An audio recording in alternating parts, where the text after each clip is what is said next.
Hello, hello, hello. Welcome to my channel, Sir Story Ronnie Harobel. Na naman po tayo dito. Anyway, we have meron talaga tayong magandang pag-usapan dito. Babalik tayo sa politics. Si alias Rene ay bumaligtad kay Senator Hontiveros. Bakit? Hmm, nakonsensya na daw siya eh. Inosensya si alias Rene. So, hindi yata siguro makatulog o baka hindi ko na alam. Baka naubos na. Bahala na kayo. Anyway, we are here. Hindi po natin pagtatagalin to kasi mahaba po kanyang detalye. So, tayo po'y panoorin at samahan nyo ako at kayo na rin po ang magusga dahil itong video ay kumalat na. No, pati na rin tayo ay magpapakalat na rin ng video ito. So let's go. But before, no, bago makalimutan, kung hindi pa kayo nakapag-subscribe, please subscribe to my channel and yes, and like and comment comment section. Ano pong inyong mga pananaw dito patungkol kay alias Rene sa pagbaligtad niyo po kay Senator Hontiveros. Okay? Let's see this today. So, pero bago tayo pumunta sa kanyang sinabi, kanyang confession, ay tingnan po natin yung mga nakaraan nung I think that is last February nung sila po ay nasa Senate, no? Hearing. Okay, so let's go. Ating po panoorin ito. Alright? Minsan po pumupunta doon. Minsan po Okay, aki pong ano yun lang yung aking para makita po ninyo. Okay? Ayun. Sige. Ito na po at ating po pakinggan ang ang nakaraan po. Right. Sige. minsan po pumupunta din po doon si former President Rodrigo Duterte at former Mayor Davao Mayor Sara Duterte. At pag umaalis na po sila doon sa Glory Mountain, dala na po nila yung mga bag. Na siya pong bag na nilalagyan po ng mga baril. Kita mo ng sarili mong mata na inilabas ang laman ng mga bag at ang lamang ito ay mga baril ng klase. Yes po, Madam Chair. Mhm. Yun po, balik tayo. Balik po tayo. Balik. Minsan po pumupunta din po doon. Forward ko lang. At pag umaalis na po sila doon sa Glory Mountain, Ayan o, grabe no ang binayaran. Tumistigo noon versus Kibuloy at mag-amang Duterte, iginiit na binayaran siya ng 1 million pesos ni Senator Hontiveros. Grabing pira no, ang laki nito. Wow! Grabe. Ang hirap na ngayon natin, ang hirap ng Pilipinas. Pero sa ganitong pera talagang lumalabas pa rin basta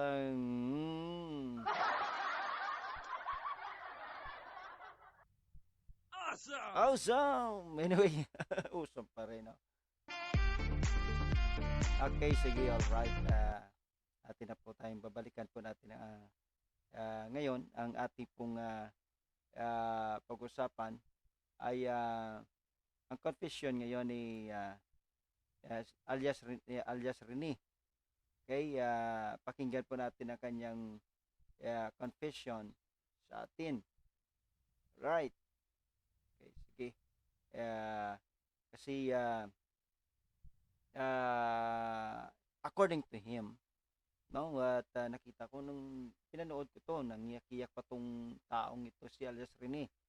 Pero nakatakip ang kanyang mukha at sombrero.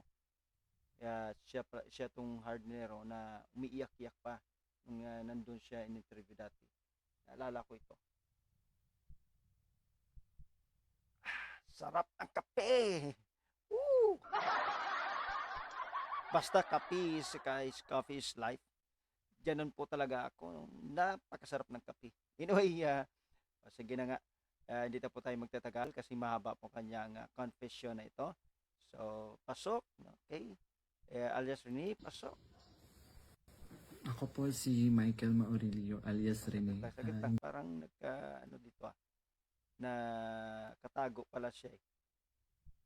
Okay. Alright, pasok. Alias Rene.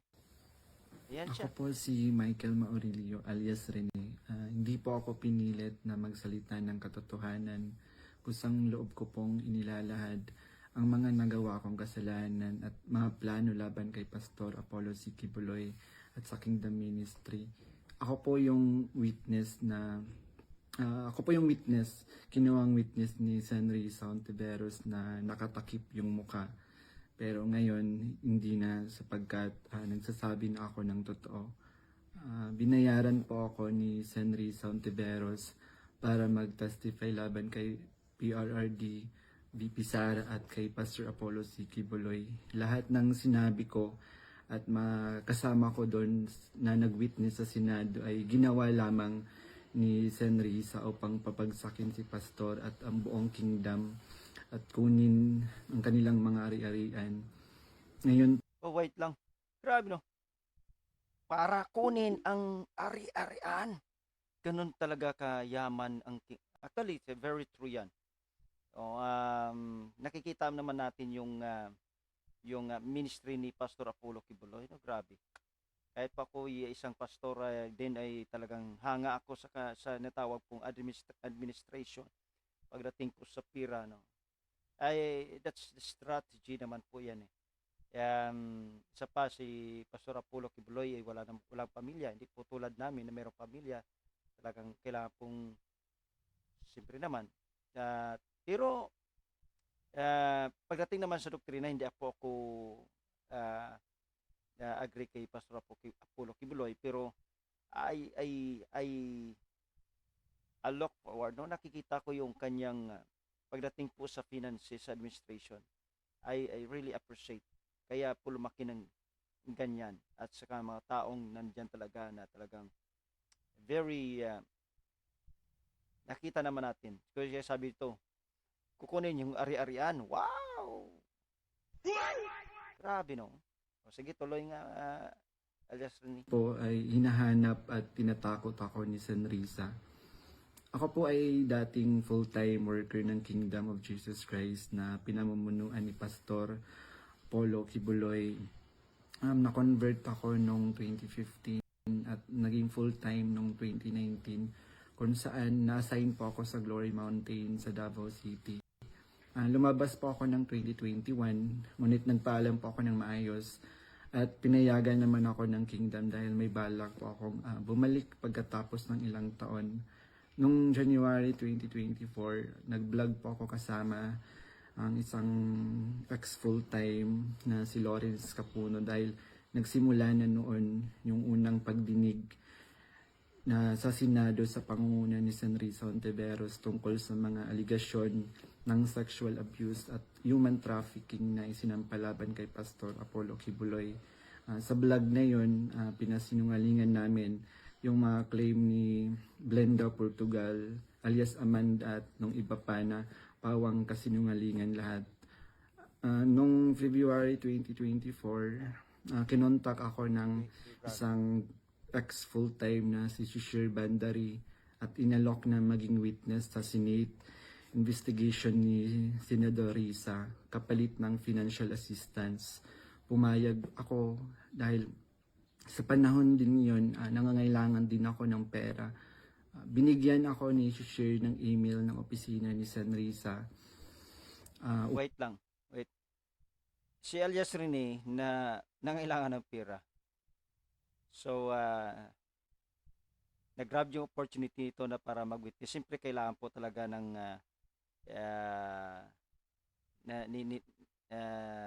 sa panguna ni Senator Ontiveros na mag-licom sila ng mga witnesses at ebidensya. So, siyempre siya naman, nangailangan ng pera. So, pinipresenta niya po kanyang sarili. Okay, let's go. Okay. Pang padala ng formal na email kahit anong aking sabihin daw. Sabi niya kapag nakipag-usap ako sa kanila, sabihin ko lamang na taga-kingdom ako at lumabas na sa ministry at idagdag ko daw na sinasaktan ako ni pastor. So sa aking email, sinabi ko doon na galing ako sa kingdom at lumabas noong 2021. Ilang araw pagkatapos noon, kinontak ako ng isang staff ni Sen. Risa na si Fiona upang makipag-meet sa akin through video call. Sa pag-meeting namin kay Attorney J. Becama, Chief of Staff ni Sen. Ontiveros, pinagawa ako ng affidavit tungkol sa mga gawain ko sa loob ng kingdom, mga transaction at operation na kinasangkutan ko. Ang isinulat ko doon ay pawang mga personal kong experience lamang at wala akong binanggit na pananakit, sexual abuse o human trafficking sa aking salaysay. Matapos kong ibigay yung affidavit, muli kaming nag-meet ni Attorney Becama. Pagkaraan ng 2 araw, binigyan niya ako ng revised affidavit na naglalaman na ng mga karagdagang aligasyon ng pananakit ni Pastor na hindi ko naman naranasan o nakita. Kasama rin dito yung maling pahayag na ako daw ay na-assign. Anyway, binigyan pala siya ng revise. Nag-submit siya doon sa kanyang email at ni-revise niya kanyang isinulat para po for evidence. Kanya yun pasensya na po. Kanya yun. Okay, hindi po ako ibig sabihin na agree sa kanya. Siyempre hindi naman po natin alam kung ano po talaga. Pero sa kanya yan kung ano pong nangyari. Pero that's from him kay alias Rene na sinasabi niya po, okay, na nire-revise ang kanyang sinulat na sinumiti at siyempre pinakita naman natin po kanina, binabasa yun di ba?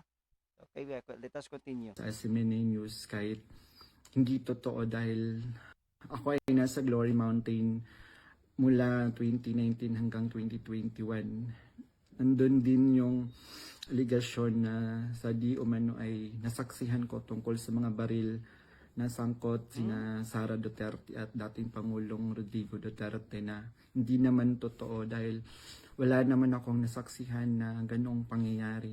Pinilit din akong idagdag yung pangalan ni Nancy Nandor. Yun ang kanina sinabi ni Senator Ontiveros na yung inilagay yung mga baril sa bag, no? Ito yun. Bongo at Senador Bato de la Rosa sa affidavit kapalit ng mas malaking halaga ng pera. Pero hindi ko na sila isinama kasi baka umattend sila sa hearing at magtanong at ma-corner ako. Yung pag-appear ko sa Senate ay may reward na 500,000 na ibinigay nila sa akin at dagdag na 500,000 nang isinama ko si Sara Duterte at si dating Pangulong Duterte. Lahat ng binigay sa akin. Wow! 1 million?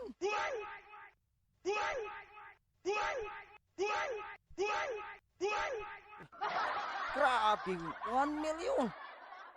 500 kay Pastor Apollo Quibloy at idadagdag ang mag-amang Duterte para may bigay din sa kanyang 500,000. A total of 1 million reward for him kay alias Rene. Oh, grabe. Woo!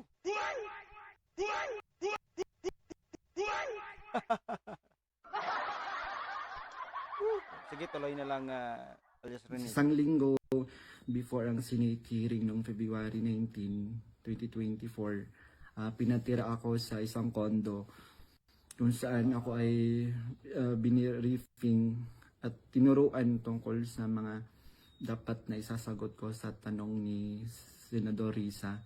So sa araw ng hearing, umiyak ako dahil sa konsensya habang binabasa ko yung script na alam ko naman na hindi totoo at hindi ginawa ni Pastoro ng Kingdom. Pagkatapos ng hearing, ito yun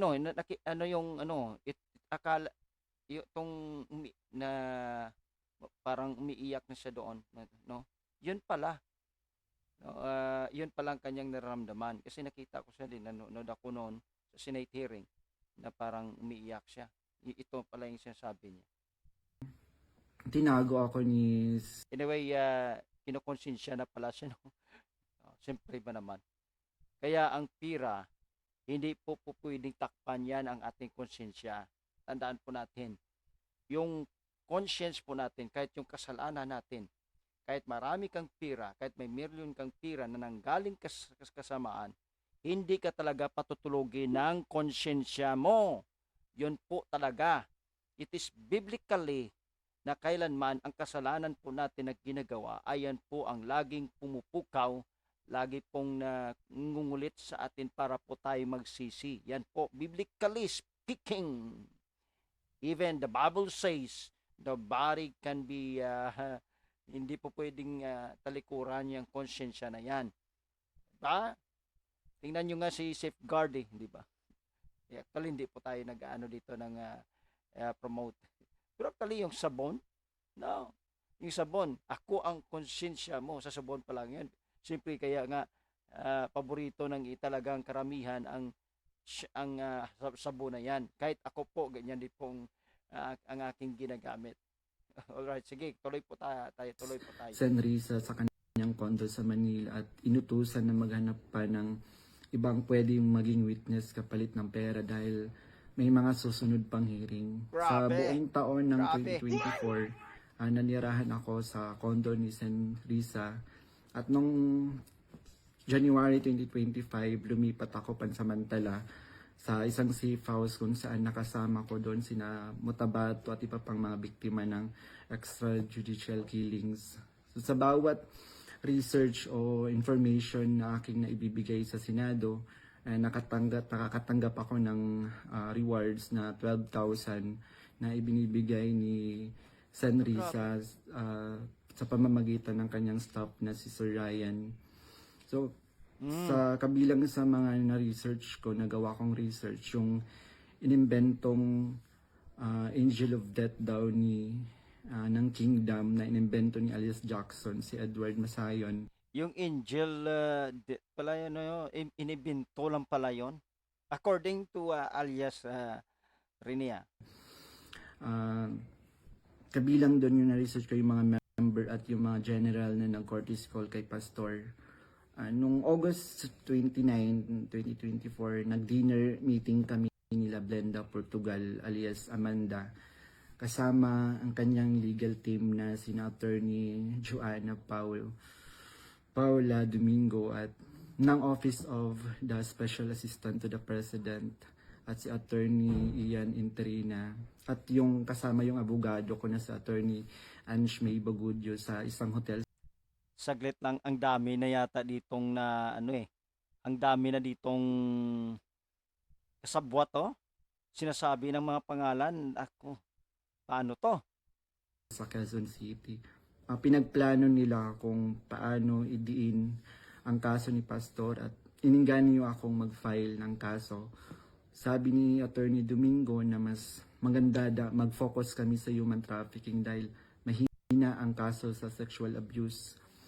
Sabi pa ni Attorney Domingo na matalik siya na kaibigan ni Attorney Pearl Angelica Canada na dating abogado ng Kingdom at dating namuno sa Jose Maria College.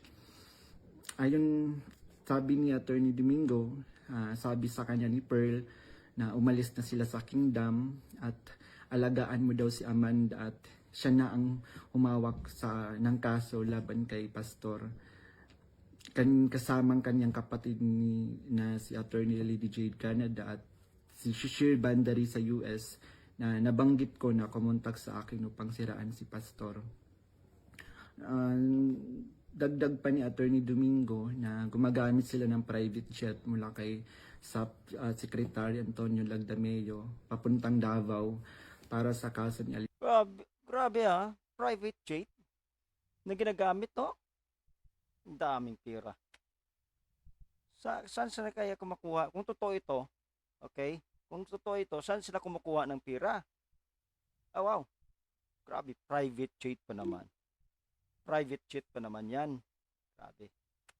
Yes, Amanda, dahil sabi ni Attorney Domingo, ito ay para sa seguridad nila sapagkat may natatanggap daw silang security threat. Nung mga panahong iyon, nagkaroon din kami ng pag-uusap ni alias Amanda, si Brenda Portugal, kung saan tinanong ko siya tungkol sa kalagayan ng kanyang kaso sa sexual abuse at human trafficking. Sinabi niya sa akin na mahina daw talaga yung kaso sa sexual abuse sa Pasig at gusto niya niyang sumuko. Kaya lang may mga nagsusulsul daw sa kanya na ituloy pa rin yung kaso. Nakiusap niya lang siya sa akin na tulungan ko siyang maging witness sa kanyang kaso sa human trafficking. At nanghingi pa siya ng ebidensya kung meron daw akong naipon or naitago ng mga patunay sa sexual abuse. So, ipiniliwanag ko sa kanya na wala akong ebidensya dahil hindi ako kasama sa mga pangyayaring iyon dahil nagsimula lamang ako bilang full-time noong 2019 at hindi rin ako biktima ni Pastor kaya wala akong maibibigay na ebidensya.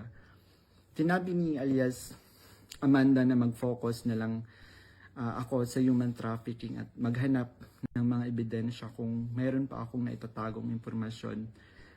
Sinabi ko sa kanya na maghahanap ako ngunit wala talaga akong ebidensya dahil hindi naman talaga totoo ang mga aligasyon.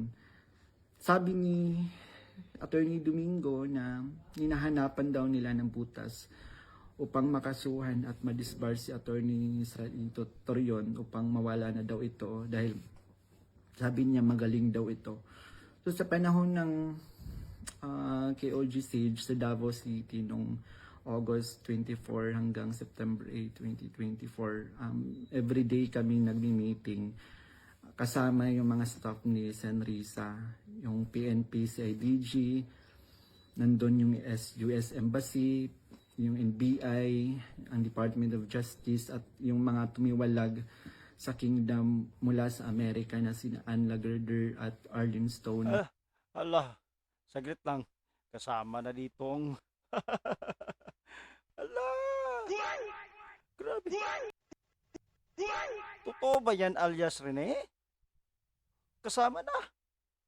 Oh, paano nakakatindig ng balahibo itong ginagawa na ngayon ng ating Mayra pa, si alias Rene yan hindi ako yung nagsabi niyan. No, kung ito'y totoo talaga ang sinasabi ni alias Rene, tapos na sila. Matibay na ebidensya to. Pinag-uusapan ang plano kung paano ma-extradite o ma-extraordinary rendition si Pastor sa US at paano pabagsakin ng kingdom. Ang pangunahing pinag-uusapan mga meeting ay ang plano sakaling mahuli si Pastor ay Saglit lang Alam nyo kasi, naalala nyo ba nung yung gustong-gusto talaga nilang ang tingin ko doon, parang may gusto sila kasing hukayin na gold ba? Baka gold yung hinahanap doon hindi yung kala nila siguro merong gold. Pero wala naman sila may nakita doon sa paghanap nila, di ba? So akala kasi nila yung KOJ ay mayroong tinatagong gold nandoon. Kaya gustong magukay. Bahala na kayo dyan Ang plano ay agad siyang extradite sa US at bawiin ang kaso na isinampa ni alias Amanda upang mapabilis ang extradition ni Pastor kapag siya ay nahuli. Subalit, hindi ito natuloy dahil sa pag-aalala sa US na maaaring manalo si Donald Trump sa panahong iyon na nagdulot ng paghina ng kanilang connection sa gobyerno ng US. So dahil dito, nang mahuli si Pastor, wala na silang pagkakataon na ma-extradite siya. Kaya naman nagutos si Senrisa Ontiveros sa amin na labanan ang kaso dito sa Pilipinas laban kay Pastor at sa lahat ng mga administrator ng kingdom upang tuluyang pabagsakin ang kingdom.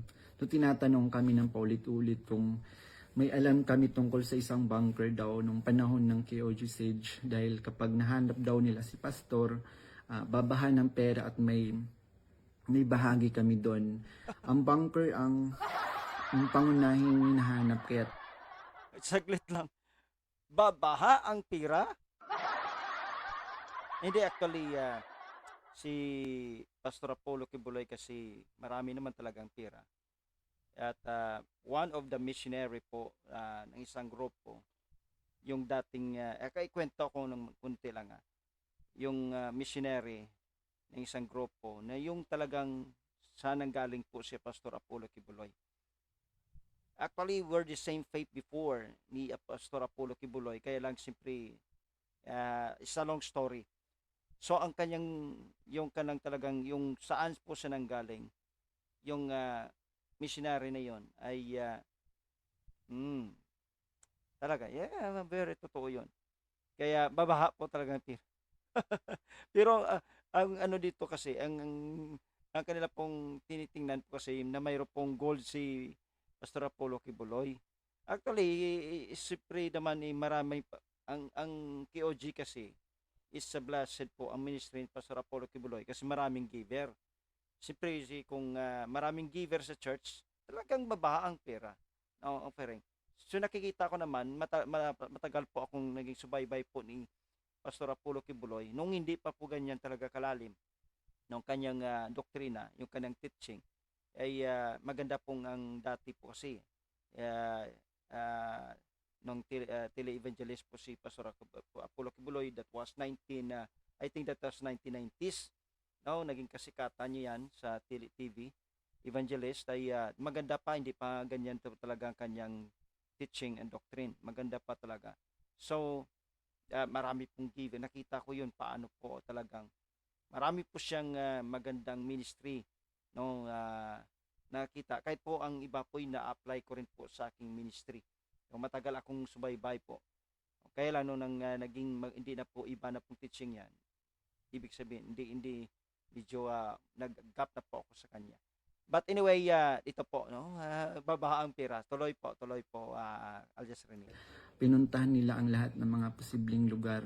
Ngunit sa katotohanan, wala talagang bunker sa Kingdom, lalo na sa Central Headquarters. Bunker, Ang mga updates tungkol sa mga ito ay galing sa kasalukuyan Yan pong sinasabing bunker. Nakala nila mayroon pong gold doon. yung PNP Chief General Nicolas Torre na siyang nangunguna sa bawat meeting namin at nagtatanong tungkol sa lokasyon ng bunker. Kasama ko rin sa mga meeting na yon. Yun na, ayan na sa bunker ka, no? Grabe talagang interest. Sige na, tuloy na, Alias. Na Edward Masayon alias Jackson na pumasok sa Kingdom Compound na nagkunwaring pulis dahil siya daw ang nakakaalam kung saan ang bunker. Kasagsagan ng Sage ng message sa akin si Fiona, staff ni Risa, na sa pamamagitan ng WhatsApp na sinabi niya na dapat ko daw tanggalin sa kaso ko si June Andrade dahil isa daw siya sa amin na nagbibigay siya ng mahalagang impormasyon. So, ipinaalam ko sa kanya na ipapasa ko muna ito sa aking abogado. Pero, ngunit isang linggo pagkatapos nun, tinanong ulit ako kung may contact ako sa Kingdom dahil hindi na raw mahanap si June Andrade. Hanggang ngayon, hindi na siya natanggal sa kasong pinafile sa akin. Noong November 5, 2024, nagkaroon kami ng meeting kasama sina Undersecretary Nicholas T. ng Department of Justice at 4 pang prosecutors. Ang naalala ko doon si Prosecutor Olivia Torrevillas, si alias Amanda, kanyang Argoy, talagang involved dito Alias Renit, totoo ba yan? Grabe, hindi biro yan Grabe. Hindi ba yan talagang tuloy. mga abogado si Attorney Domingo at si Attorney Ian, 3 representative from NBI, 2 lawyer at 1 agent. Ang sabi ni Yusek sa amin, bawat isa sa amin na nag-witness sa Senate investigation na ginawa ni Risa ay may naka-assign na mga administrator ng Kingdom na kakasuhan namin. Meron reward na 1 million pesos kung magfa-file kami ng kaso laban sa kanila upang Wow! Grabe! Awesome! 1 million! Woo! 1 million na yun? Grabe. Ganun talaga sa karaming pira, no? Kung totoo yan, alias Renia. Tuluyan na daw masira at mawala ang kingdom at makuha na nila yung ari-arian ni pastor at ng kingdom. So sa akin, naka-assign yung dalawang administrator na sina Eleanor Cardona at si Marlon Rosete. Pati na rin yung dalawang key person ng SMNI na si Cristina San Pedro at si Hannah Jane Sancho. May dalawang ministers, si Carlo Catiil at si Rico Mandin, at coordinators na sina Grace Mandin at si Corazon Dupalag. At yung kay Alias Jackson naman, yung naka-assign sa kanya, yung mga lalaking administrator, katulad nila Marlon Nacobo, nasalit si Sister Elizabeth Carion.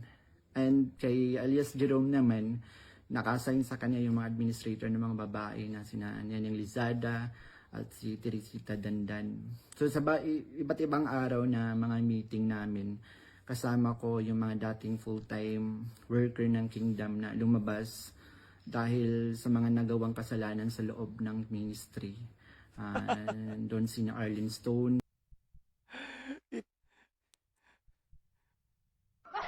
Natawa ko. Ito yung mga tao, as a pastor po, naintindihan ko po yung sinasabi ni alias Rene. Kasi sa ministry ko, marami din pong pasaway. At mga pasaway din at lumalabas at sila pong sumisira ng ministry. I have a lot of experience pagdating po talaga sa ministry. Na itong mga tao na pagkatapos pong tinulungan, pagkatapos talagang sinuportahan, to be honest, I am well experienced when it comes of these people na tinulungan mo na pero paglabas nila sa ministry, mga pasaway ba? Paglabas nila ay talagang grabe yung atake nila eh. Parang putak ng putak eh. Nasisirain yung kredibilidad mo. Na actually, I really experienced that. It's many times of people. Kaya kahit po talaga, kahit anong kabuti ng tao, ay mahirap. Naiintindihan ko yon kasi in-experience ko yan eh. Oh. Sige, tuloy. At Anla Girder na parehong sumasali through Zoom mula sa US na tinutulungan sila ng FBI. Si Regina Arevalo naman na siyang scriptwriter ng karamihan ng mga binabasa namin sa Senate hearing. Pati na rin yung mga kasama kong mga... Totoo yan. Talagang binabasa nila, kitang-kita eh. Kitang-kita yon, talagang binabasa nila. Mayroong po talagang script na ibinibigay. Okay, tuloy. Fake witness na sina Tiraw alias David, si Edward Masayon alias Jackson, si Juar Olimba alias Jerome, si Renita Hernandez, si Glenda Portugal alias Amanda, at kasama yung Chief of Staff ng Office ni Sanrisa na si Attorney J. Becama at yung staff na si Fiona at si Faye. So hanggang sa ngayon, paggawa ko ng affidavit, patuloy ang surveillance at mga planong raid sa mga ari-arian ng kingdom, kabilang ang mga Kingdom Light Congregation sa iba't ibang bahagi ng Pilipinas, yung SMNI building sa Makati, yung KOG Central Headquarters sa Davao. Bukod dito, tinatarget din yung mga anak ng mga full-time workers bilang mga biktima daw ng human trafficking at child abuse. Ngayon po ay lumalabas ako upang ilahad ang katotohanan na ang lahat ng ito ay gawa-gawang kaso at plano lamang pabagsakin si pastor at ang buong kingdom ministry at kunin ang kanilang mga ari-arian. Hindi ko na masikmura yung mga ipinapagawa ni Sanrisa na kasinungalingan at ang pamimilit niya na magsampa ako ng kaso kapalit ng pera. Wala pong ginawang mali si pastor sa akin. Puro kabutihan ang aking naranasan habang nasa loob pa ng kingdom. Lahat ng ito Sinabi ko ay upang ipagtanggol ang katotohanan kahit nakakatakot dahil sa mga malalaking tao yung sangkot. Pero ito na yung panahon upang tumindig para sa katotohanan at humihingi ako ng tawad sa Kingdom family, lalo na kay Pastor Apollo Kibuloy sa mga nagawa kong mali at kasinungalingan. Grabe, no? Actually, si alias Rene po, hindi po ito biro. Hindi po ito biro na ilahad mo yung ganitong situation. Hindi po ito biro kasi buhay niya po ang kapalit nito. Saka yung binangga niya po ay hindi po biro din. Kung totoo po ang kanyang sinabi, pati din po siguro hindi po biro. Dahil siyempre hindi po tayo kumakampi kanino man. Anyway, pinakita lang po natin kung paano po si alias Rene. At saka yung itong video na ito ay kumalat na po. No? Kumalat na talaga sa social media at sa Facebook, sa Twitter, sa Instagram, sa TikTok, ay din po dito rin sa YouTube. Kumalat na itong video at ang halos po ang mga vloggers ay nilalantad, lalo na po yung mga Duterterian, no? Sa KOG. Talagang ito na po ang usap-usapan ngayon. So ngayon ay hindi po ito biro. Ako masasabi ko lang, hindi po ito biro ang paglalantad ni alias Rene at kapalit po ito ng buhay niya. So kaya kailangan po talaga niya magtago, no, sa puntong ito. Hindi ko alam kung tutulungan pa siya ng KOG nito. No, siguro naman. So anyway, para sa akin, hindi po ito biro. Actually, it's really a danger na ng kanyang buhay. So, oh no. Ano ba nangyari sa Pilipinas? Dahil lang ba siguro sa kapangyarihan at sa pira? Talagang ang tao ay gagawa ng paraan. Pero sabi nga ni alias Rene, hindi na po niya masikmura ang ganitong sitwasyon. No? At ano ko anumang katotohanan, I believe in the Bible, the truth shall prevail. Ang gulo na po ng Pilipinas, ang gulo na po pagdating sa politika. Kaya siguro just to cover up, no, yung mga mali, simply biblically, if we look in the Bible, that covering this scene, no, ay delikado po according to the book of Proverbs. So hindi po ito basta-basta mga bagay na nangyari. So pero pagdating naman kay alias Rene ay siguro ang magko-cover ito ay love o wala iba pong magpo-protect sa kanya is simpre yung mga tao ngayon ang kanyang concern din po. So sana po ang katotohanan po ang magayag para may pahayag ang katotohanan. I am not the side of Pastor of KOG. I'm not the side of this na pinaratangan ni alias Rene, kundi we are looking for the truth, we are looking for the right judgment kasi posible po tayo na malinlang lahat sa ganitong sitwasyon. Even in our salvation, that's why mayroon pong Bible, that there's always a word of God that speaks to in our heart, in our mind, that we have to repent in our sins. That's why nandyan nga si Jesus Christ, that He gave His life to the cross just to justify our sins, para po tayo magsisi sa ating kasalanan.